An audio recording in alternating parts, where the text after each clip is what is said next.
So we're recording now. Thank you, everyone.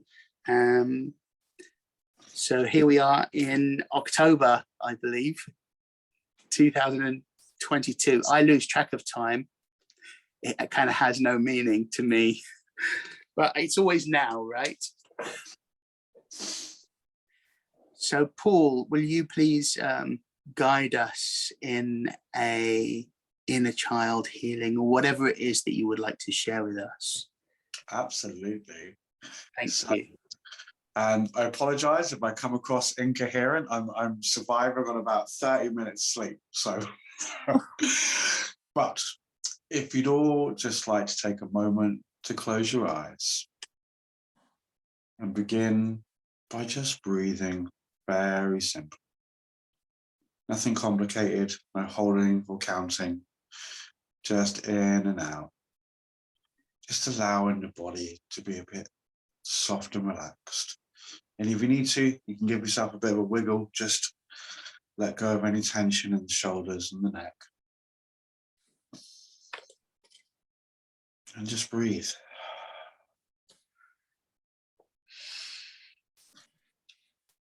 So we're going to go on a little trip into the forest as our younger selves, as our own inner child. And we're going to go to a sacred place within that forest, a grove of trees known to the Druids as a nematon.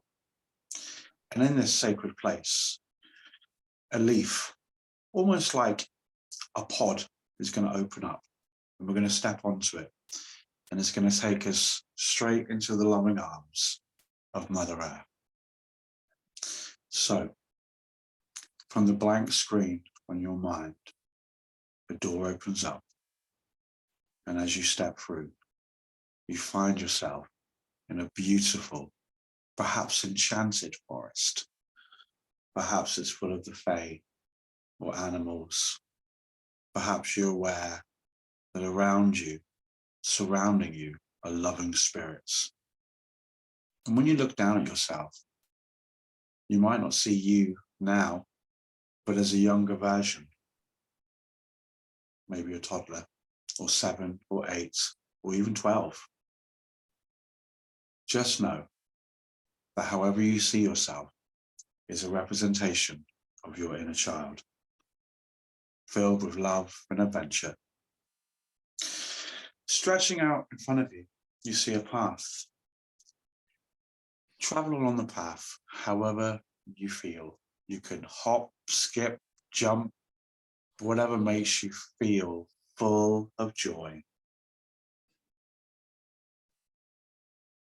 And as you travel along this path, hopping, skipping, jumping, running, whatever you're doing, just be aware of how beautiful this place is. Our forests are created by our Great Mother. They're a gift to us. Enjoy it. Eventually, your little pathway gives way to a grove of trees. Maybe that oak, or it's birch, or you. Just feel that magical connection to the trees. Perhaps note in your own mind which tree you saw. Inside this sacred grove, perhaps it's a circle of trees, sits a leaf-like pod.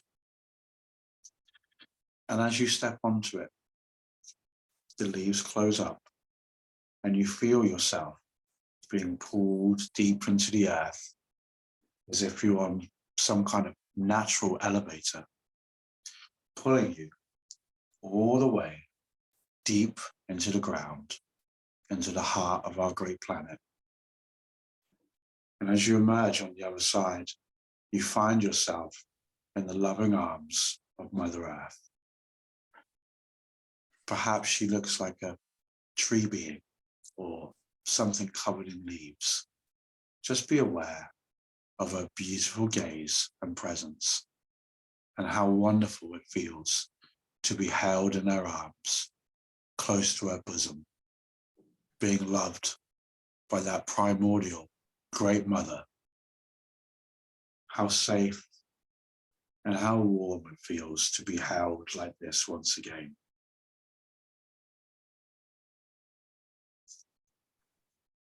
And perhaps as she's doing so, maybe she sings a lullaby perhaps, or a song filled with deep earthy tones. Maybe, just maybe, she imparts some great words of wisdom to you. The kind of words that only a wise, loving mother would.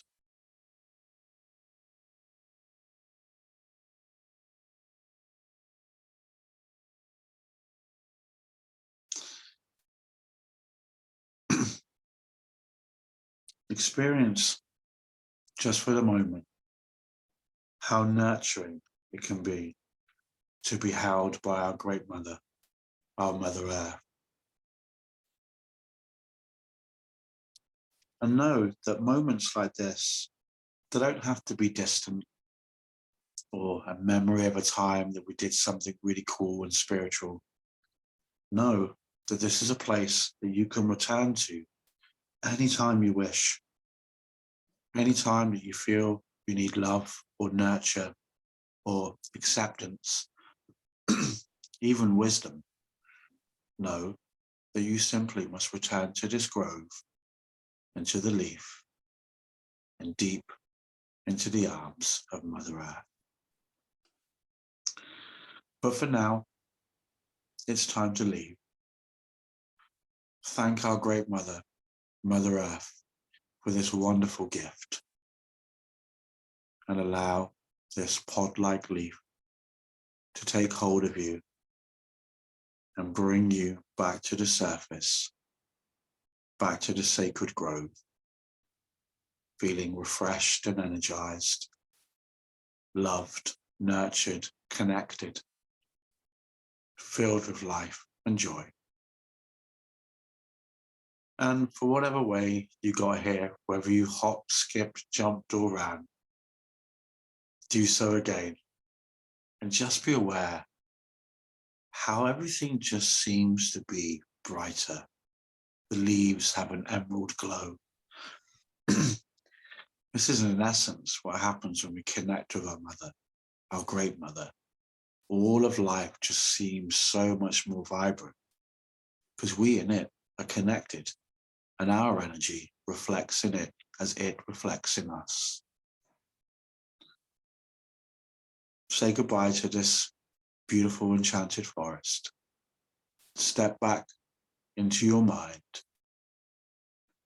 and when you're ready, take 3 quick breaths and open your eyes.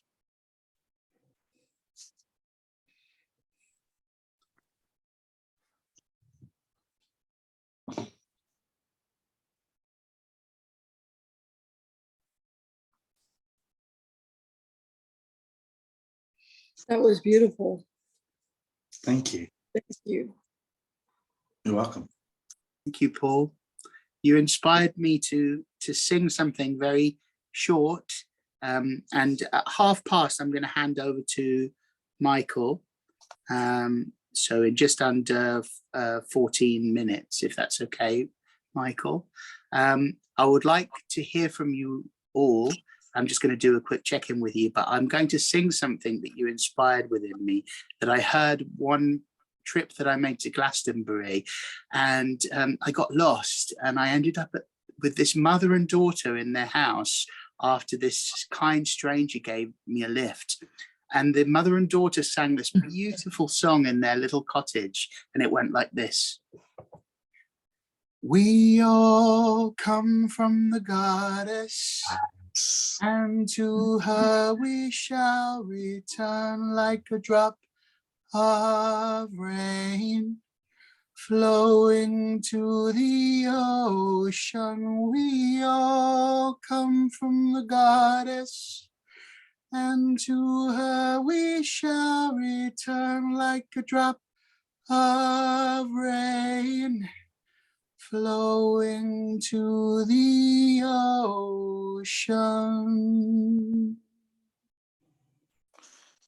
I love that. It's actually called the Goddess Chant. I don't know if you know. And there's an incredible indigenous woman. She's called Julie Felix, and she's actually like extended it into a bigger song. And if you ever get a chance, I think it's literally called the Goddess Song or Goddess Chant. I'll send it to you later, but it's absolutely stunning because at one point she sings in her own language.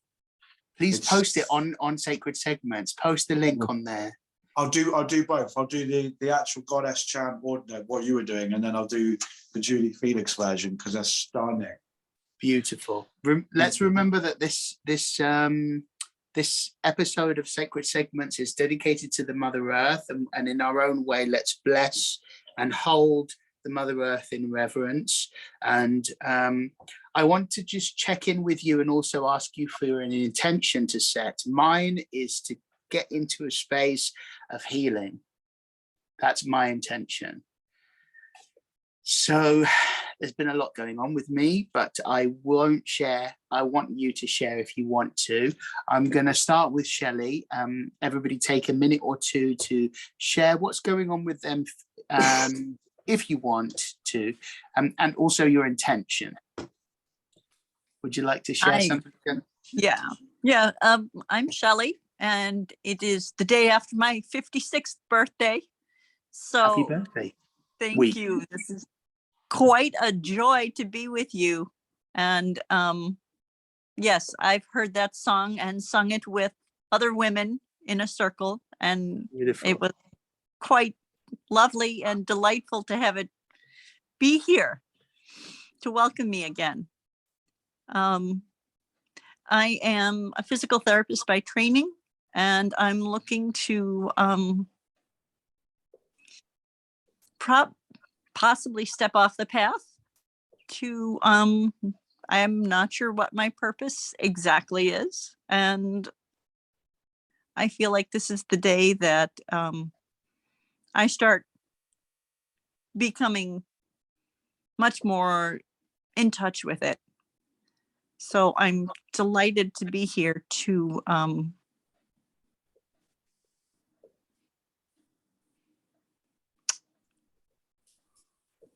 have a I can't think of the word that I want, but something came to me catalyst. for you.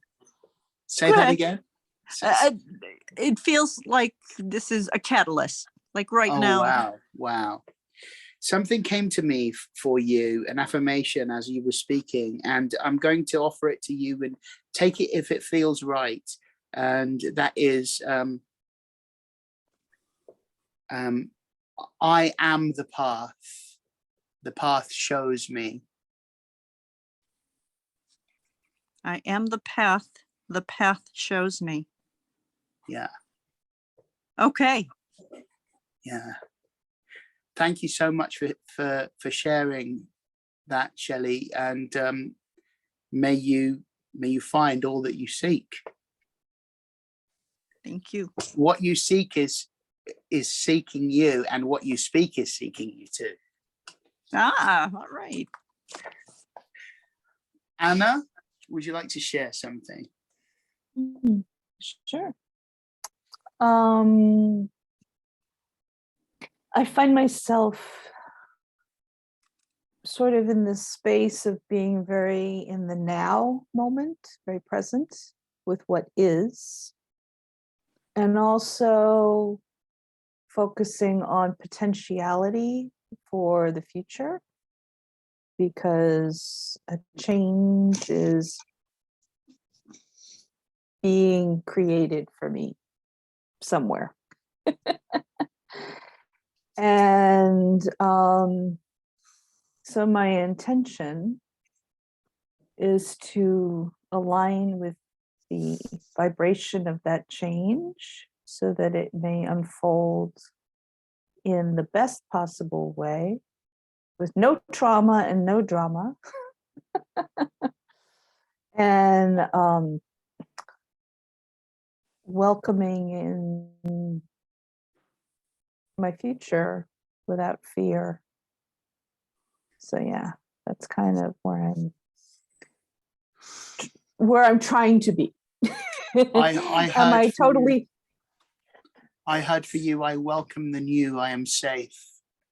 Yeah. I mean, I am safe now, and I always am. Trying not to feel frustration and kind of going through that. So I'm just like in a interesting place right now. In flux. Yeah. Transition. Yeah.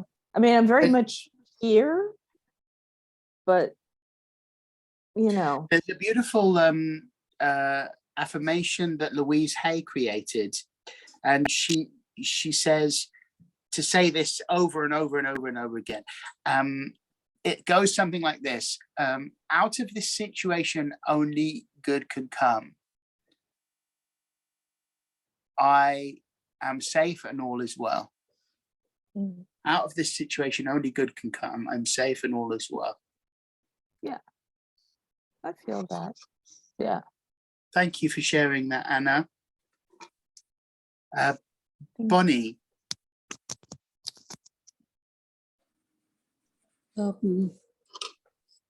Okay, hello everybody. It seems like Anna and Paul, everybody is saying what's on my mind. And when Paul started in with the Druids, it just was like, wham, that is, I released my book yesterday, and I don't know if you saw that, Paul, but in my NDE, things came alive to me. And one of the things I studied when I got home from it was Druids. And so Druids is in my book, and you mentioned it. Yes. And it is, someone said to me, yeah, well, the Druids sacrificed or murdered kids or people or whatever it was, No, we but didn't. so did all religions, you know. No, I have to say no. Please no, we do never did. tell me. Okay, so in the Nematon, I mentioned the Nematon, right? So Druids, Okay. we built our sacred groves out in the wilderness, and they were called Nematons. And on those altars, we hung skulls. I say we because I'm a Druid, but my ancestors, our ancestors, Yes. hung skulls, right? Those skulls were of fallen comrades, brethren, loved ones, you know, religious people, but also slain enemies. Because the Druids honored the spirit of everyone, and they believed that the spirit resided in the skull. When the Romans came back the second time, remember when the Romans first came to England or Britain, Albion, the Druids sent them back to Rome on their absolute knees. They decimated them. So when they came back in full force and they came and they desecrated our sacred grounds, they found all these skulls, and they started the rumor that Druids used to practice, you know, human sacrifice. There is a form of divination where they would cut open cattle, sheep, rams, and allow the intestines to come out, right? But it's an ancient form of divination. But again, the animal was treated with care because it's a spirit. You know, when people start saying like Druids practice that, you know, human sacrifice, like no, it's not a part. I mean, obviously, much of our history is lost thanks to, you know, Christianity and the Romans. But from the pieces that we've been able to piece together, like Druids never practiced any form of human sacrifice. Sorry to cut you off, Paul. Sure. I'm going to come to you in a second, but I want to stay on track with time. Sure. Yeah, so, sorry. Thank you for making that. I didn't know that, and I needed to know that. So, Bonnie, can I ask you please for an intention? Wow. Well, Anna said it's about the right now. It's we're here right now, and we're supposed to gain. My intention is to gain from the right now, to take it with me, to use it, to apply it, to know it. And that's my intention. Wonderful. Thank you, Bonnie. Okay, Paul, you tell me now. Well, if there's something that you'd like to share. And yeah, so on Monday, I ended a long-standing feud with another witchcraft shop local to me. And to do that, I had to surrender myself as the magician, the healer, the shaman, the druid, all of the stuff. I had to surrender all of that and go just as a man, as a peacekeeper.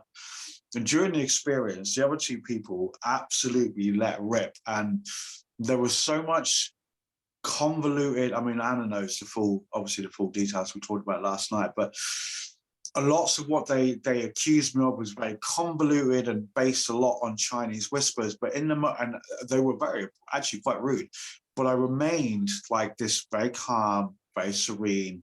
And there were points where I was thinking to myself, 2 years ago, I would have jumped across the room and probably nutted you for some of the things they were saying.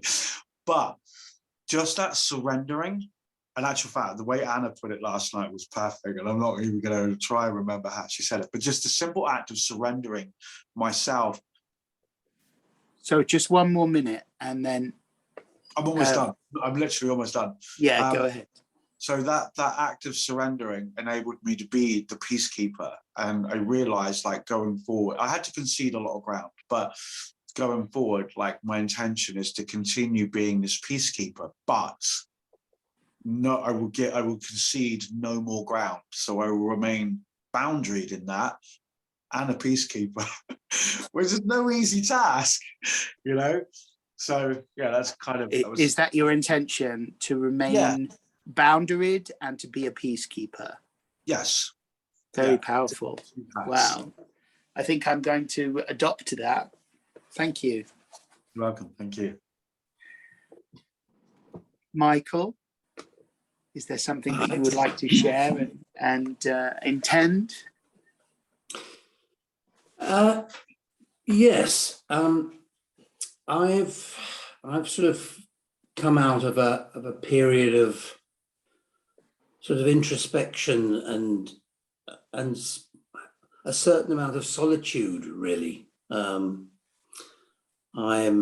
retired now.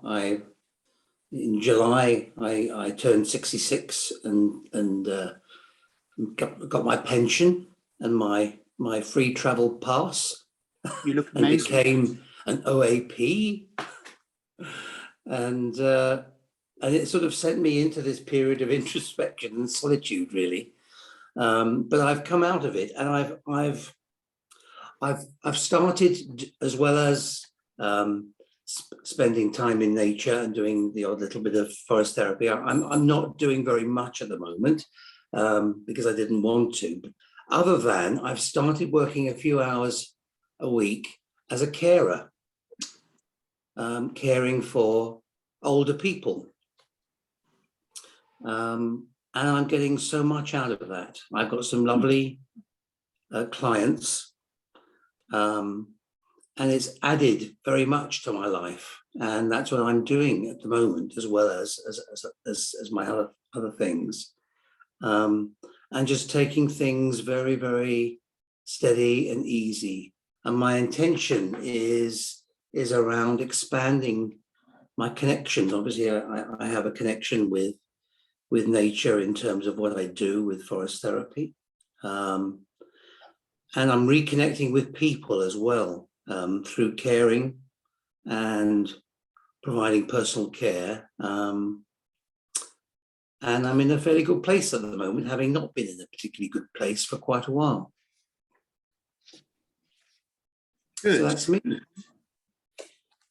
Good. Thank you. Now, before I hand over to you again, Paul, thank you for joining us. He's just left. He said he wasn't going to, so it was an honor to have him for that time. So before I hand over to you again, Michael, I just very briefly want to talk about just a couple of things. On every sacred segment, I like to have a focus on a particular either ascended master or angel. And today I wanted to speak very, very quickly about El Moira, who is one of the ascended masters. And I'm not going to speak about them now. However, I just wanted to mention their name to bring in their energy. And I will speak more about them later. And also the second thing that I wanted to mention is something from a book called The Game of Life and How to Play It, about casting the burdens on the Christ within. And that is whatever we have going on that feels too much for us, when we surrender it or cast the burden on the Christ within, then it's no longer our problem. We give it to the higher power within us, and it's elevated to a state of grace where we don't have to carry the burden. So I just wanted to introduce that concept of casting the burden on the Christ within, because it could be quite a game changer in whatever you're going through. Me too, you know. So with that in mind, I'm going to go quiet for about 30 seconds, and I'm going to switch my camera off and run and get my plant for Michael's segment. Okay, and I'm going to hand over to you, Michael, to introduce yourself while I run and get my plant. Okay, maybe everybody else could as well. Yeah, okay, fantastic. All right, I'm going to switch my camera off and I'll be back in under a minute. Okay. Thanks.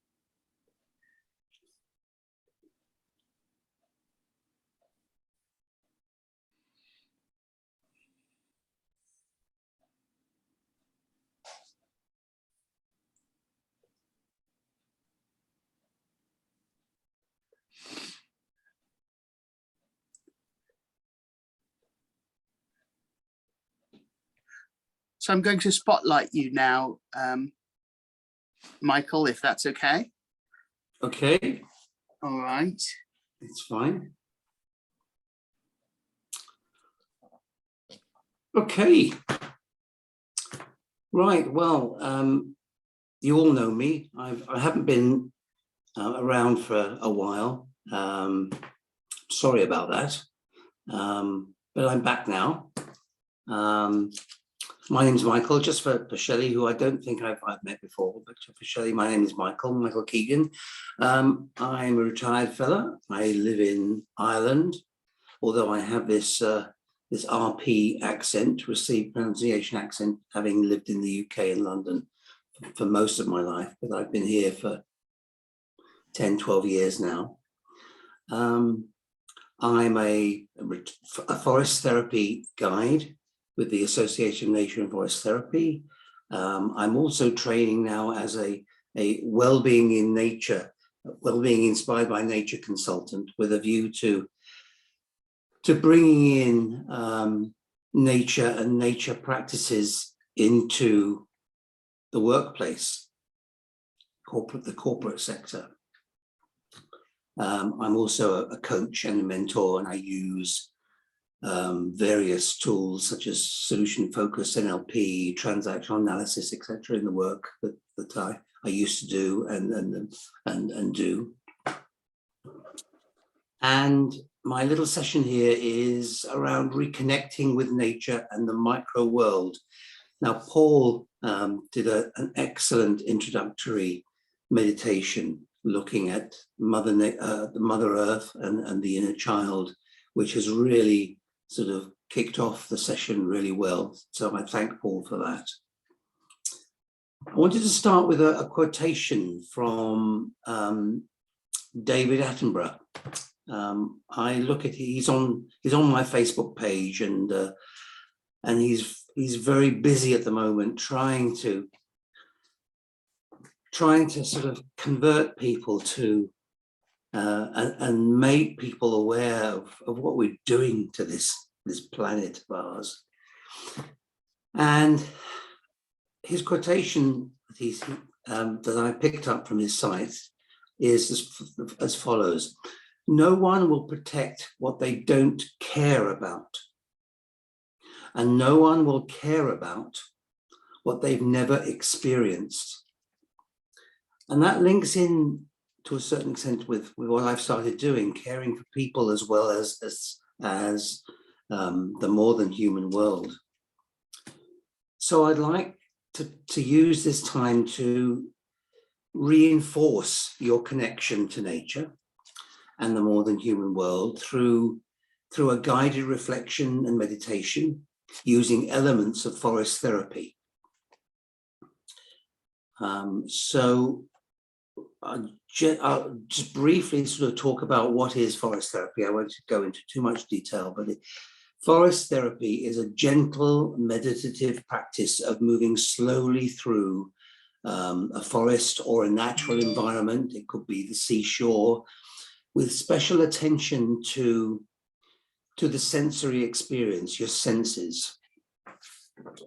This is it's a practice based on this general principle that it's beneficial to spend time bathing in the atmosphere of forests, seashores, or natural environments. And there's very much this long tradition in cultures throughout the world. And it's not just about healing people, it includes healing for the natural environment you're in. So it's very much based on that.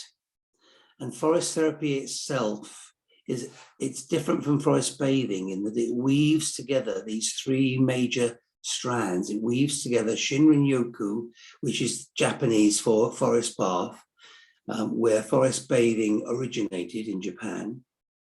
It also brings in ecotherapy, which is a general term for anything that is therapeutic in the outdoors, basically. And also it came in through a response to the degradation of human health, ecology, cultural values, when it was first created by in the US. And the aim very much from the beginning was to ignite and to reignite love for the more than human world, so that people will experience nature as alive, sacred, sentient. So that's how it began. So what I'd like to do is to take you through a gentle meditative practice based on the elements of forest therapy. So I'd like, if you've got your plant, or it could be anything that's from the natural world, it could be a stone, or it could be a piece of wood, or something that's natural. Could you put it in front of you? So you're looking at it at the moment.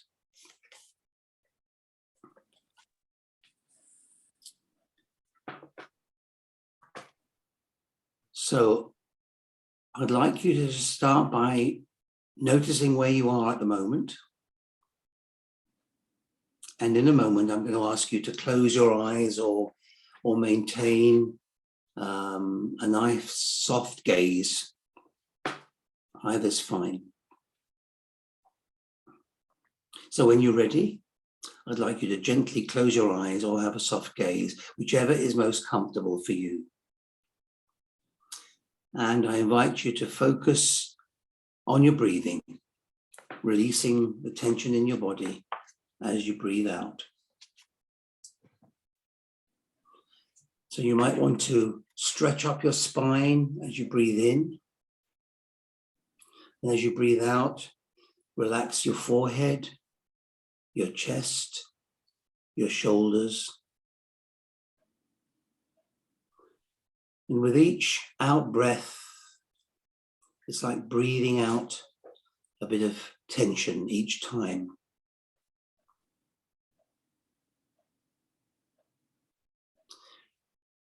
And in many ways, the breath is one way of noticing the mind is sort of getting ahead of your body.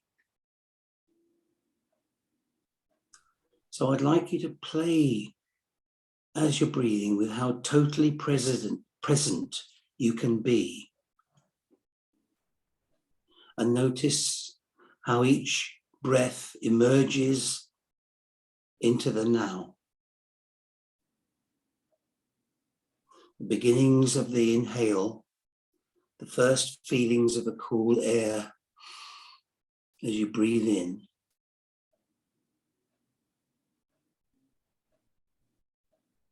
And then notice each part of the exhale, the settling, the slightly warmer air as it emerges from the body. So you're starting to engage your senses through the breath. Focus on the breath. Noticing each micro sensation of breathing, the very moment that it emerges.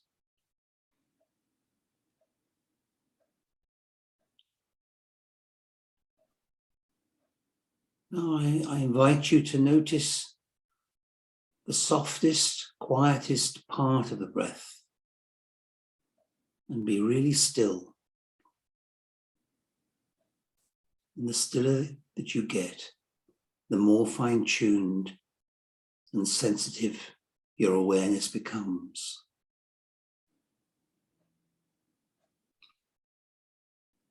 Synchronizing your mind and body through breathing.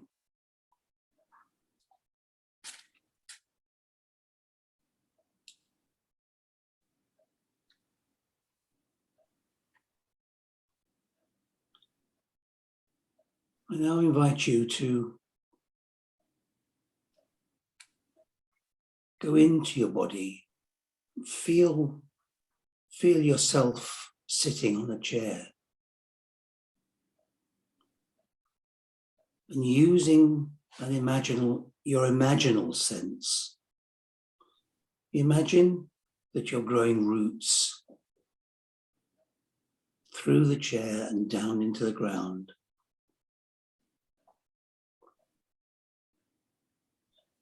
Creating threads of connection with the earth. And they're going deeper and deeper into the earth, connecting with the earth.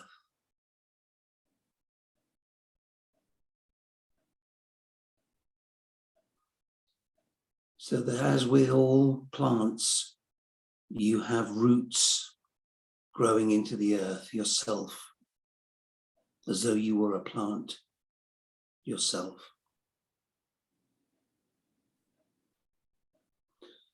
And perhaps those roots are meeting other roots, other beings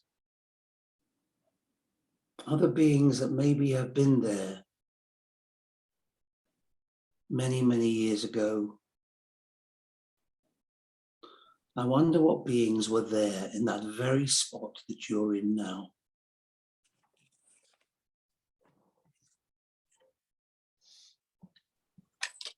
Maybe you want to connect with them.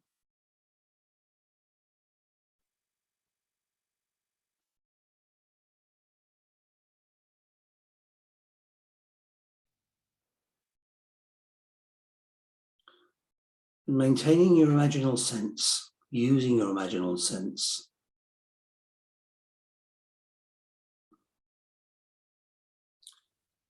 I'd like you to think of a place in nature. Perhaps it's a forest, or a seashore, or a mountain, or somewhere that's very special to you that you know.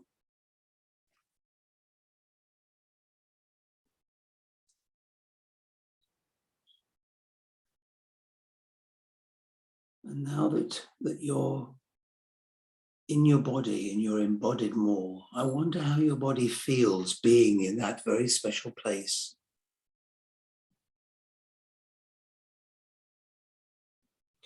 Perhaps you feel the warmth of the sun, the wind in the air.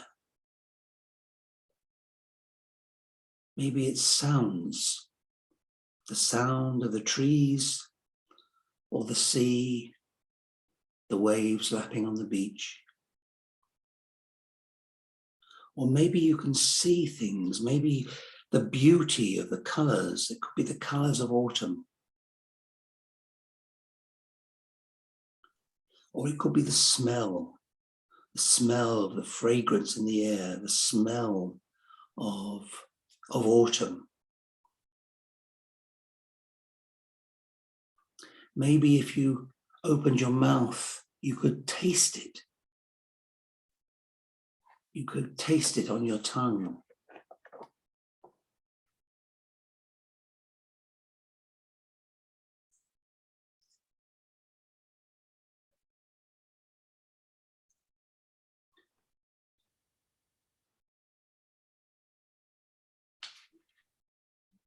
And now I invite you, as well as engaging all these senses and your imaginal sense, I invite you to engage your heart sense.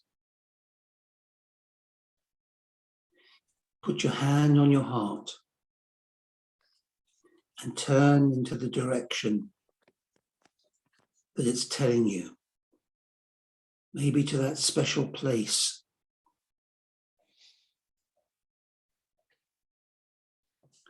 I wonder what it is telling you.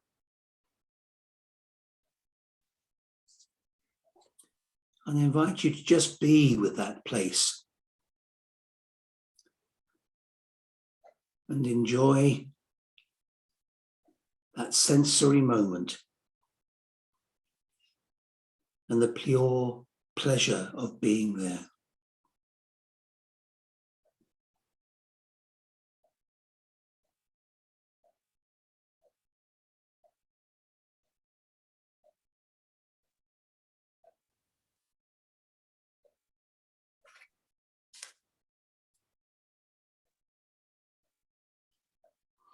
And in a moment,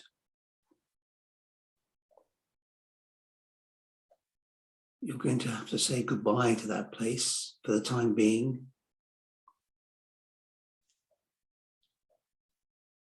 So just for the last few seconds, just stay there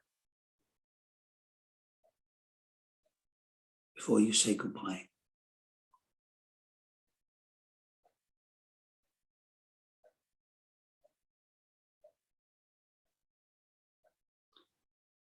And when you're ready, I'd like you to slowly open your eyes. And when you do, keeping with the imaginal sense, imagine that you're seeing things for the first time.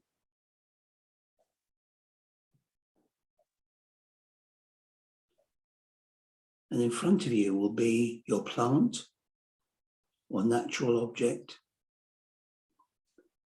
So I'd like you now to open your eyes and to look at your plant.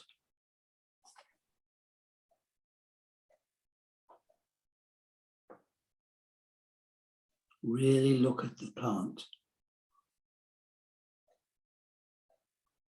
I invite you to notice all the littlest details that you can find about the thing that you're looking at, possibly for the first time in your imaginal sense.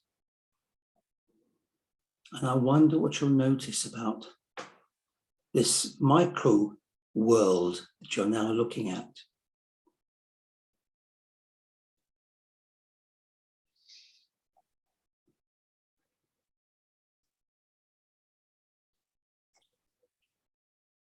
And I'm just going to give you about 2 or 3 minutes just to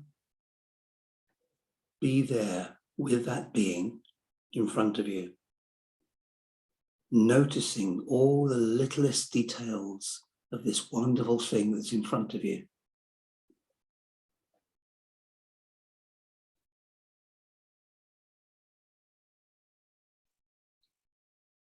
And when you hear the singing bowl, we'll come back and we'll do some sharing. Just 2 or 3 minutes, quietly.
Okay. Right, just to finish off then, we'll have a little bit of sharing. So your prompt for this sharing is, what did you notice? Who would like to start?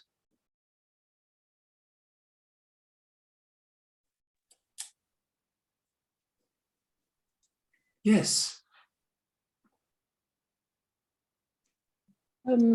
You said grab something that was natural. And so I took this. And a friend of mine who died in 2009 gave me this. And she gave it to me. She says, because you're weird. So she said, so that was her gift to me before she died. And so as you were in meditation, I started thinking about her, you know, and I turned towards the west and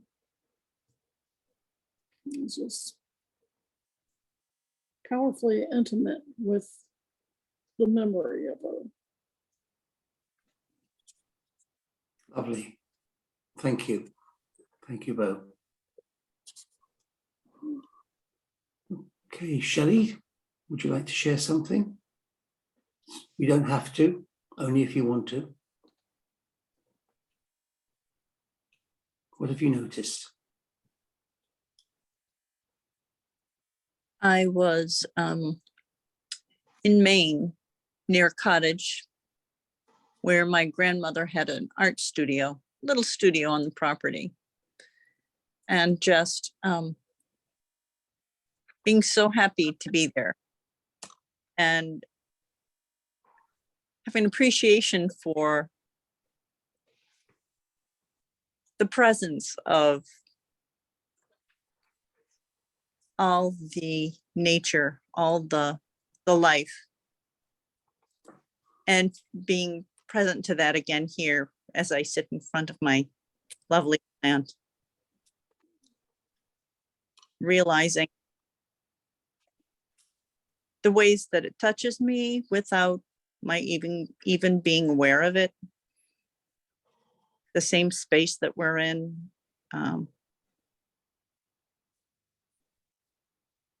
just a different presence and awareness.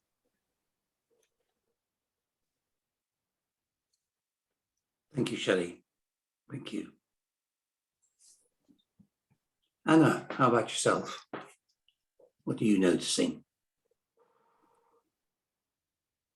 The thing I notice, well, among other things, was yeah, I'm nomadic. I don't really have a home.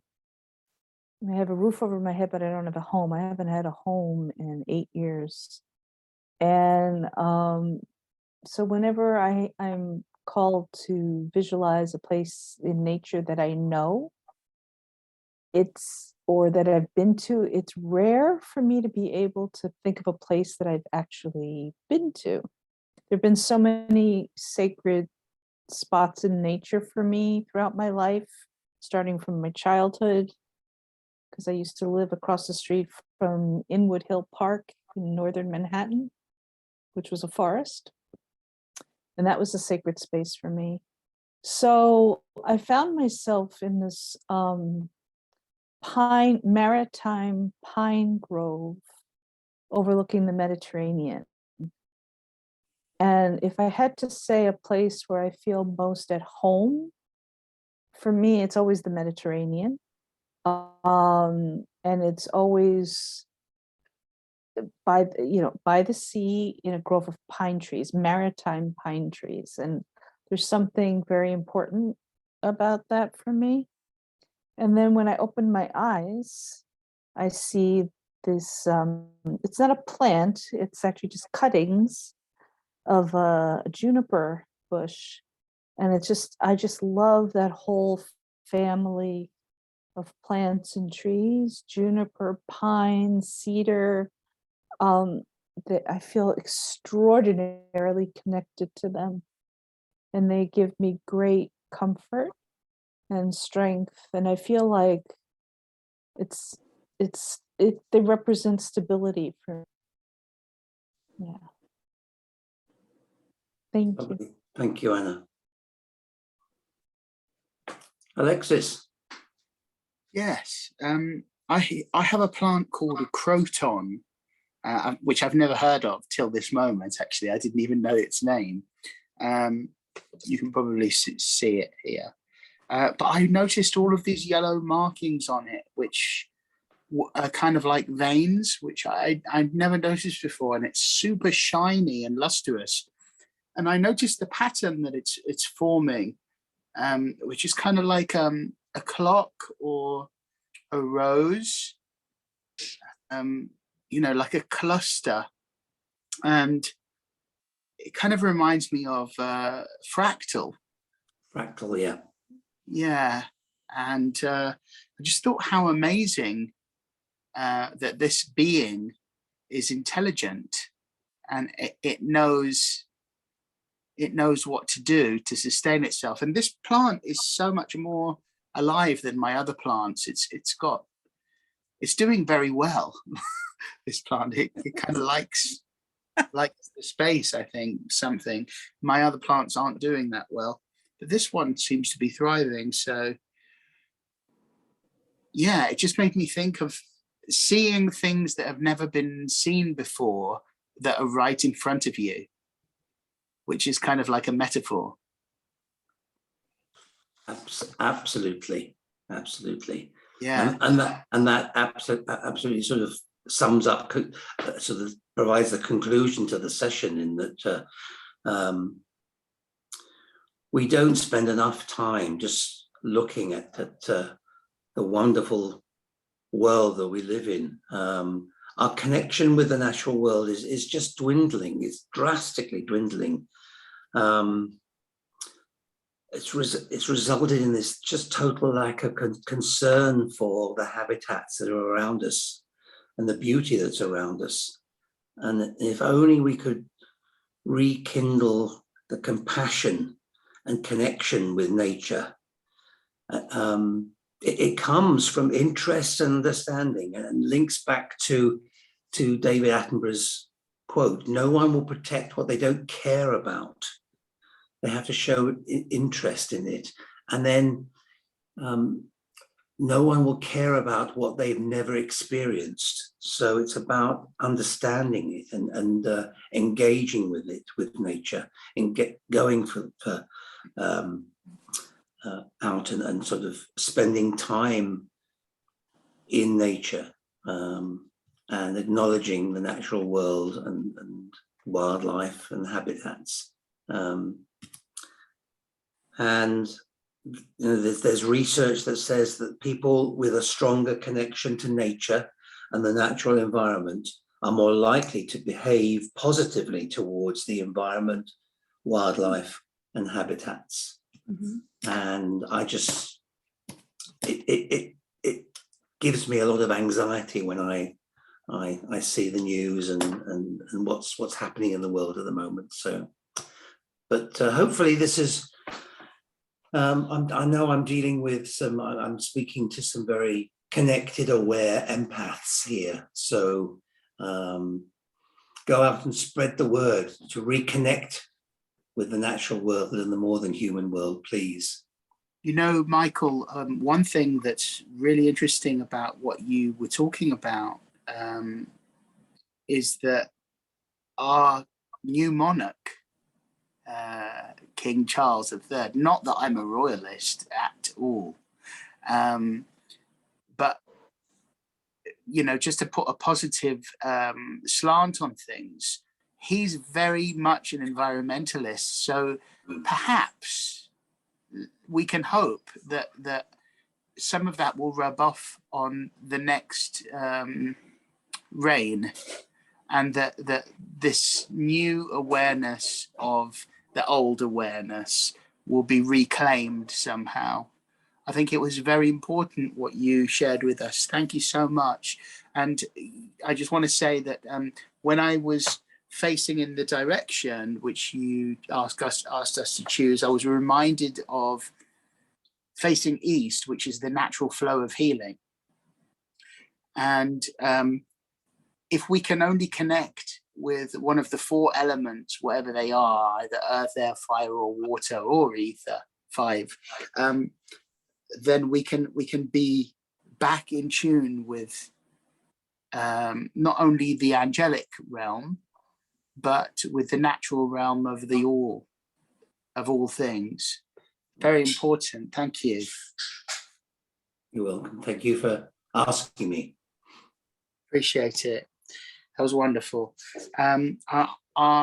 Before I hand over to Anna, Bonnie, are you okay to? I am. To go after Anna? Yeah, that's fine. That's okay. that's good. Wonderful, wonderful.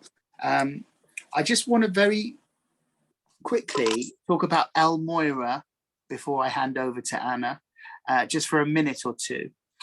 Who I mentioned earlier. So I'd like to show you a picture just so that you can connect with this energy. So don't know if you can, if I hold that right up to the camera.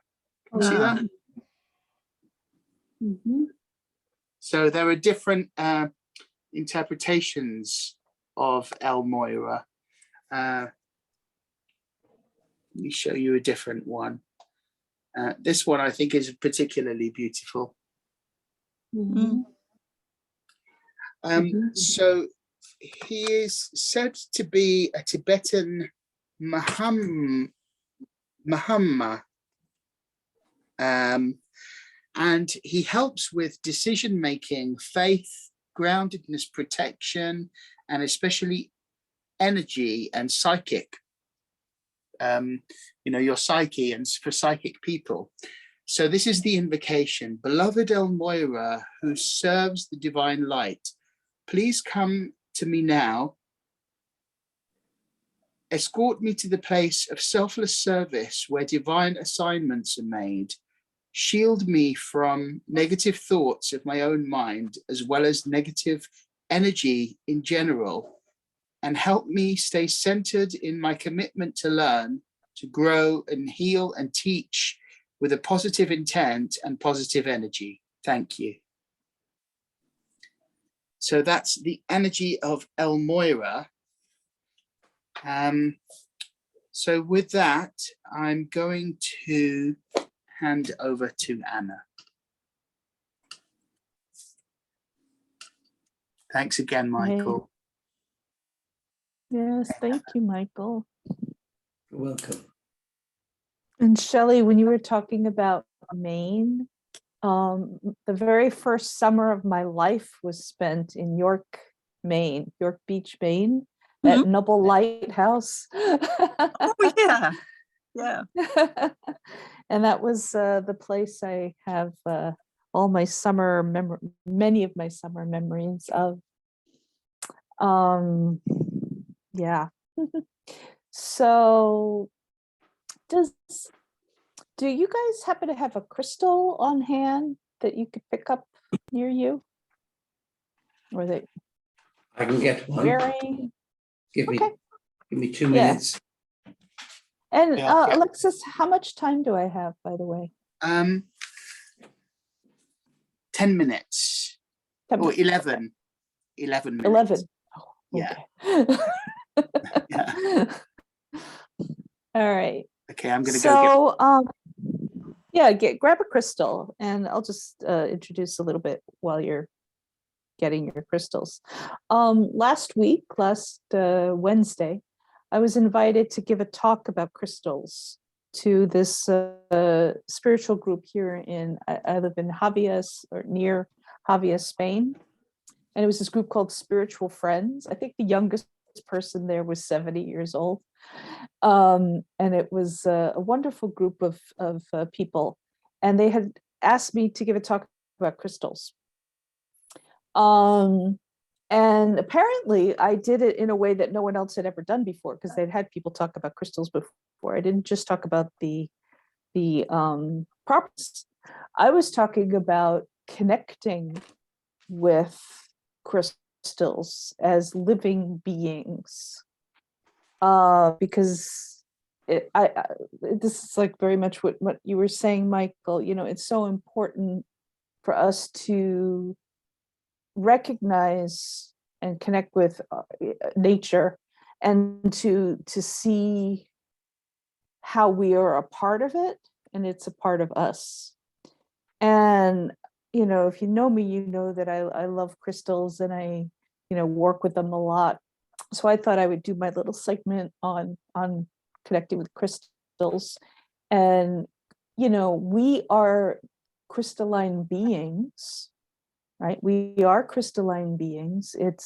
And as we evolve and ascend, we're going from the 3D carbon-based to the 5D crystalline grid. And so I thought we could do a connection to our crystalline essence.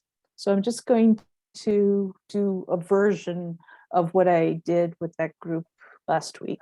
It'll probably be somewhat different because you're different people. Okay.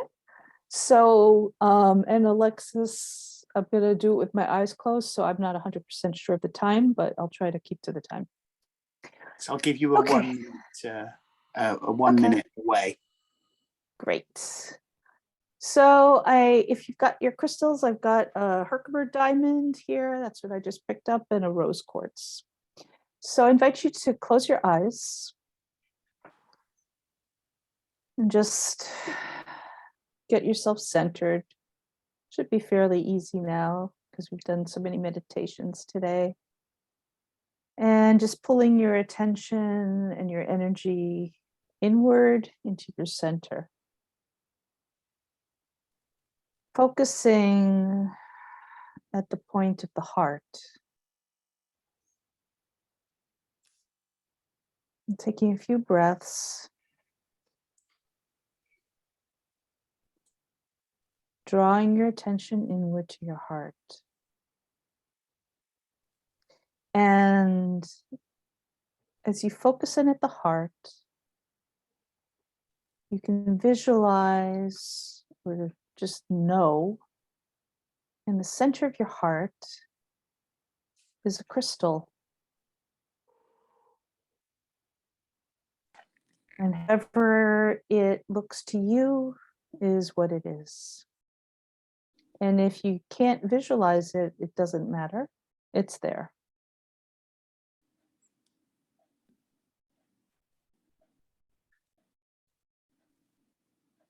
And just focusing your attention on that crystal in the center of your heart. Feel it begin to expand and grow from your heart until it fills your chest, your torso, your body, and feel your own crystalline grid come more and more tangible. Your crystalline grid structure.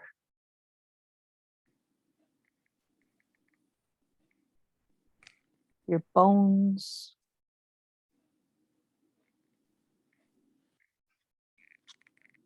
And all around you.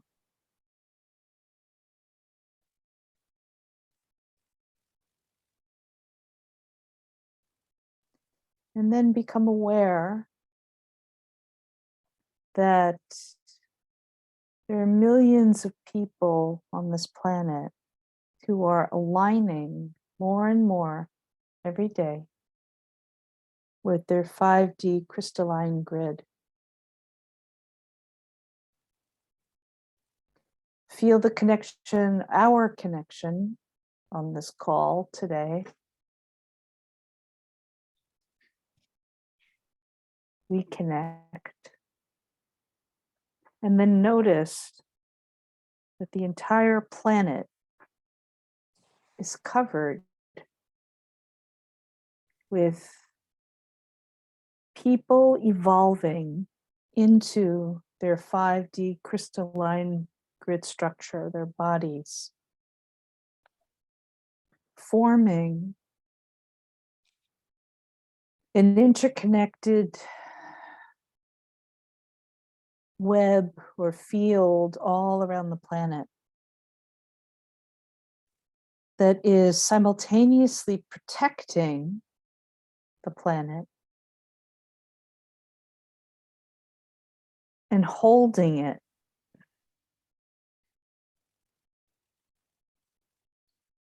You may see it as the flower of life or as something else. But we all are playing a part in this grid that is ever expanding and growing all over the planet. And we are holding the planet, nurturing it through its evolution and ascension process, which is unstoppable. It's not an if, but a when, and it's happening. And there's a lot of fear being spread over the planet about the destruction, but that's not going to happen. It's not. There's too much momentum for this evolution and growth into a higher consciousness, even though it may not always seem that way.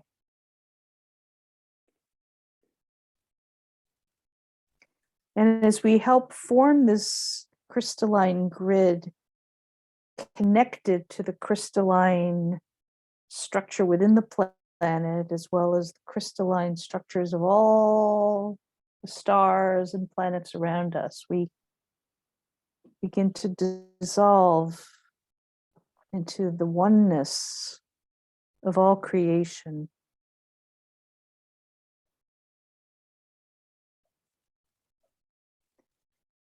Our bones and our bodies become almost liquid crystal.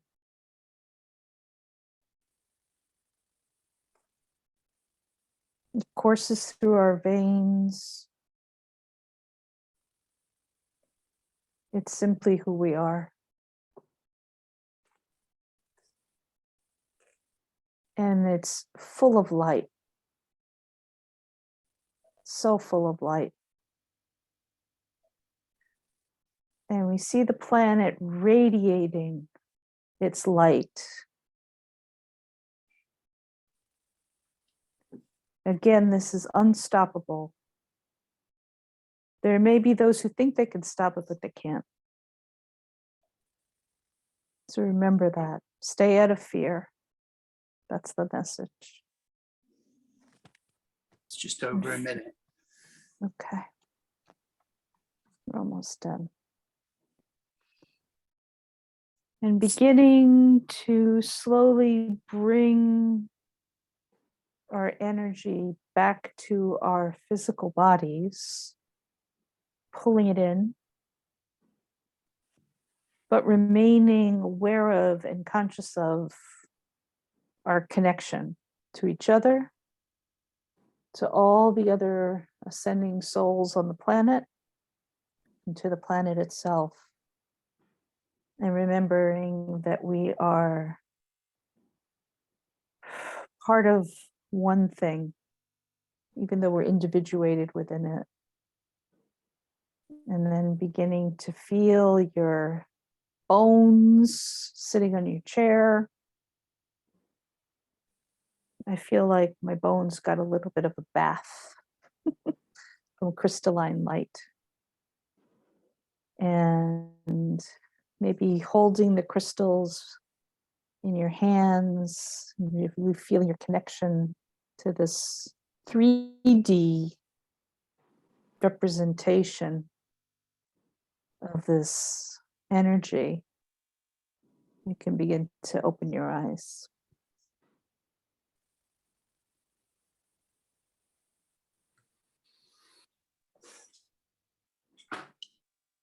Very powerful. Thank you. Thank you, Anna. You're welcome. Yes. So, I'm still slightly out of my body. Okay, visualize, okay, Yeah.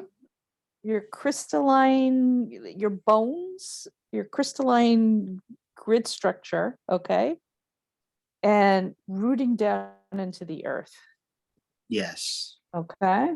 I'm back. Good. Thank Connected you, to all Anna. those crystals under the earth. Yeah. That's right. Sorry. Don't be sorry. That was wonderful. Thank you. So, Bonnie, I'm going to come to you now and ask you to both share your art and also to talk about your healing herb. Okay. Please. All right. Here I am today.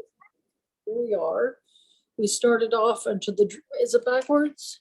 Can you, Alexis, can you switch the spotlight to Yeah. Bonnie? Yeah. I'm going to do that right now.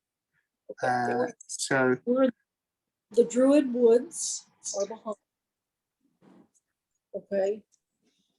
And then we have an orb of herbs and the earth, the things that are the goodness. And we have the Druid or the seeker.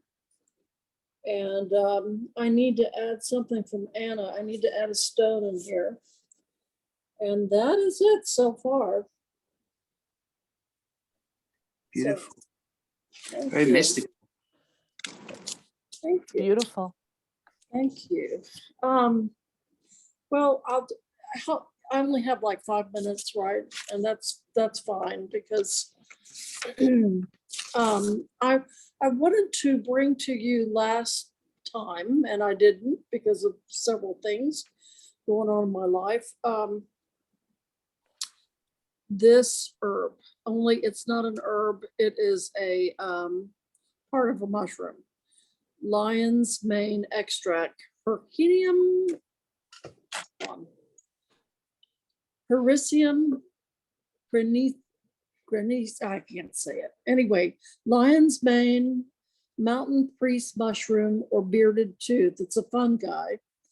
And the spores are white. It grows mainly in the northern United States and Canada. It is, I always talk about the doctrine of signatures. And if you don't know what that is when the Indians used to identify herbs to be used medicinally, I can't say that. They always looked at the doctrine of signatures. And that means that the lion's mane, I don't know if you can see this, when it grows with a long mane, long white mane on the tree bark of the oak and birch tree. And so it looks like brain cells or dendrites and axioms and neurons. And so the doctrine of signature says, oh, that looks like a brain. It must be for the brain. And certainly, sure enough, that's what it was for. And this little bottle I bought, a couple months ago. It was an experimental group, and I bought 4 bottles for $56, which I thought, oh, that's cheap. It's probably not any good. You can never go by price. And let me explain to you that the side effects are minimal for lion's mane, and that would be like a rash or stomach ache or something to that degree that you would know, okay, I'm allergic to this and don't take it anymore. However, here comes the however. There's a couple things I want to explain. I have a brain injury, and most of you know that, and so does my daughter from a car accident.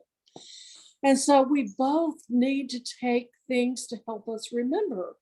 And so the doctor's office gave me Aricept, and I started taking it because they told me to, so I wouldn't forget anything. And so I started it a little over a month ago, reluctantly. And so the lion's mane also came in. And I really wanted to do this instead of the Aricept. But I promised my doctor I would start the Aricept, so I did. Anyway, I gave my daughter a bottle too. And so it's a liquid. You go under your tongue, hold for 10 seconds.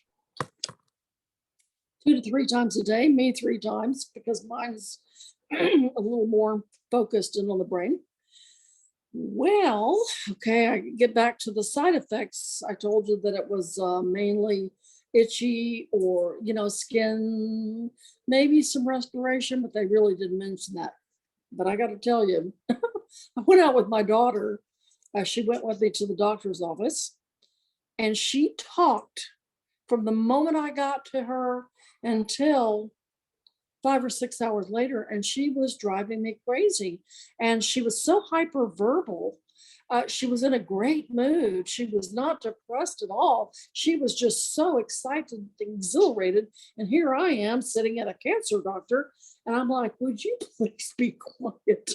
So we narrowed down that the lion's mane, after she had been using it a couple weeks, had made her so energetic and happy and just hyperverbal and just really, she's talkative anyway. Wow. But anyway, so as for myself, okay, you guys know the game on Facebook called Wordle, and I hate that game because I'm not good at it. Yeah, okay. And so that game, past couple of nights after almost over a month of taking this stuff, I am beating that game. And I'm telling you, this stuff works. And it, cool. It takes about a month. And you guys, I don't know, if you can get this type, that's great. But I'm sure that there's plenty on the market. It tastes good. You saw me take it. And, so can I ask you, is it for memory and brain function? Yeah, is that right? It heals. it actually heals the tissues, the cell properties of the brain. Wow. Where the Aricept does not heal, the Aricept will stop memory loss, but this heals the brain cells, and plus it stops memory loss. And I also hopefully- heard it's good for eyesight as well. Is it? Eyesight, yeah. Okay, all right, and mood. Okay, if you're prone to, I tell you, it works. For depression, here it is, and I promise you it works. Give it about a month. Always give an herb about a month. It's not an emergency med, okay? It's not something you can take and you'll say, oh yeah, I feel it. Some things do, but rarely. So give it about a month, and a month later, I promise you, you should be feeling much better. And that is my report. That's amazing. is. I'm going to share on the Sacred Segments page. I will share the 9 health benefits of lion's mane mushroom plus the side effects. Bonnie, that's amazing. Thank you so much for sharing that in your art piece. I'm going to now, to close the session, I'm going to ask everybody to say 2 things. Number 1, something that you're grateful for. And number 2, a power word to connect with. A power word. So for instance, peace or love or harmony, or something that you like the sound of energetically. For me today, I saw the word forgiveness on the screen because I'm about to sing a concert next month called Forgiveness. And just seeing that word made me cry. So I'm going to choose that as my word, forgiveness. And the thing that I'm grateful for is people. I'm grateful for good people. It's a good one. What about you, Bonnie? What's your thing that you're grateful for and your power word? Oh, I think you just said, just very grateful for really good people. I'm grateful for all of you, and you're all so insightful and just so wonderful. And even in the middle of death and all kind of there's some really powerful things going on, and just being thankful for this moment. We've got it. That's it. Amazing. Thank you. Shelley. Present moment, grateful for present moment, and new beginnings, new connections, and faith. Faith is my power word for today. Thank you so much for being here this evening. It's lovely to meet you, and really hope to see you again on the next ones, or whichever ones you can make. And I'm going to ask Michael, power word and something that you're grateful for. Well,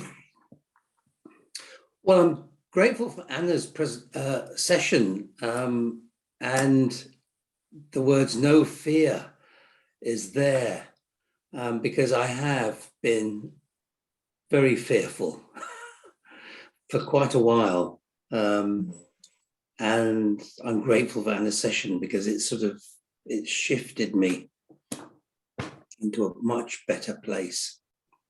Beautiful. And the word is just collectiveness.